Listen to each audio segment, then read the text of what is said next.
हम अन्नू ठाकुर अहाँ सब गोटेके प्रणाम करै छी। एगो कोबर गीत गाबि रहल छी, नीक लागत तऽ लाइक शेयर सब्सक्राइब करब और कमेंट्समे लिखब केहन लागल। राजा जी के बगिया में बाजे कोयलिया, कृष्ण कृष्ण शब्द सुनाई हे।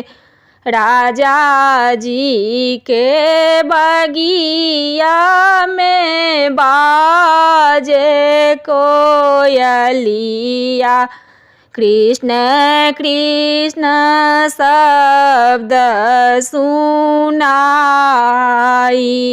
हे।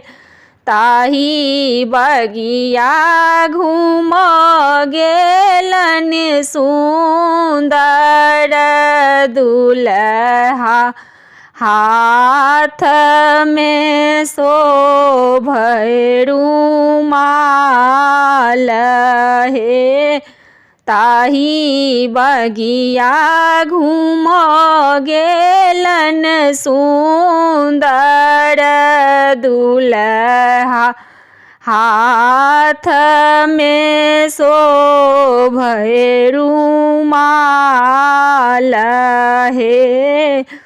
भर दिन आहे दुल्हा ससुर जी के बगिया, साँझ पड़ते धानी से जहे हे। भर दिन आहे दुल्हा ससुर जी के बगिया, साँझ पड़ते धानी से जहे।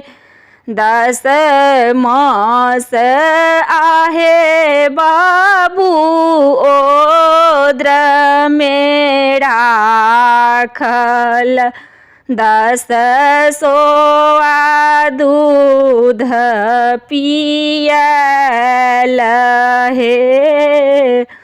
10 मास आहे बाबू ओद्र में राखल, 10 सोआ दूध पियल हे।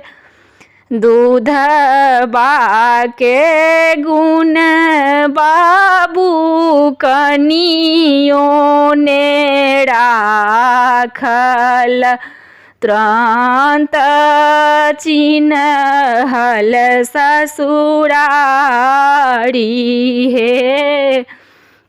दूध बाके गुण बाबू कनियों ने राखल, तुरंत चिन्हल ससुरारी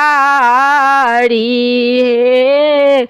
दूध बाके गुण बाबू एकहु ने राखल, तुरंत चिन्हल ससुरारी हे। दूध बाके गुण आम हम को न बिसरब, धानी हेती चेरिया तोहार हे।